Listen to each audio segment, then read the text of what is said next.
Shalom, shalom, shalom, que Dieu vous bénisse encore richement, bien-aimés frères et sœurs. Que Dieu soit avec vous durant ce week-end. La Bible dit, ne vous lassez pas de faire du bien. En toutes choses, rendez grâce à Dieu.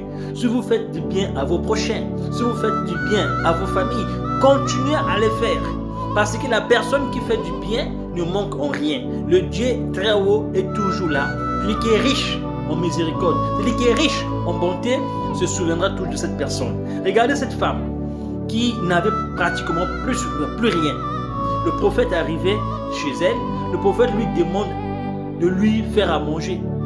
Mais qu'est-ce que la femme lui dit? Je n'avais pratiquement plus rien, mon Seigneur. Le Dieu très haut est témoin. Il me reste juste une petite quantité de farine, une petite quantité d'huile. Je ramasse des petits morceaux de bois. J'irai faire du feu avec et préparer. Nous, mon fils et moi, mangerons puis nous mourrons. Le prophète lui dit, fais d'abord pour moi et puis tu feras pour toi. Donc elle a d'abord fait pour le prophète tout en sachant qu'il n'y avait plus rien. Mais elle a cru en la parole du prophète. Quand elle a fait cela, le prophète lui dit, l'huile ne manquera plus dans ta cruche. De la farine ne manquera plus dans ses vases. C'est parce qu'elle a d'abord accepté de servir Dieu. Elle a mis Dieu d'abord. Quand elle a mis Dieu d'abord, Dieu se souvient toujours de ceux qui se souviennent de sa parole. De ceux qui mettent d'abord l'intérêt de Dieu avant tout. Et c'est ça que cette femme a fait. Nous aujourd'hui on prie. On prie, on est occupé par le travail, on est fier, mais on a toujours des arguments, on a toujours des raisons que je n'ai pas le temps. Mais vous savez que Dieu est capable d'interrompre, de fermer toutes les portes là pour que vous n'ayez plus des raisons à donner.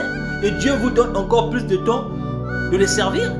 Vous devez disposer un peu de temps pour Dieu, même quand c'est 1 heure de pause. Prenez cela pour vous méditer, pour vous consacrer. Parce que c'est le même Dieu qui vous a donné le travail. C'est le même Dieu qui peut aussi créer toutes les conditions nécessaires pour que vous soyez virés. Afin que vous puissiez avoir du temps pour servir Dieu. Il ne faut jamais dire ça que je n'ai pas le temps pour servir Dieu. Il faut toujours trouver le temps pour servir Dieu. Car Dieu est capable de fermer les portes.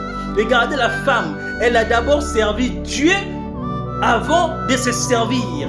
Puisqu'elle a fait cela, sa maison, on a constaté l'abondance. Et l'abondance de la farine, l'abondance de l'huile et l'abondance de l'Esprit Saint dans cette maison. Que Dieu vous bénisse. Bon week-end. Soyez salués. Prenez Dieu au mot et Dieu d'abord en toutes choses que nous faisons.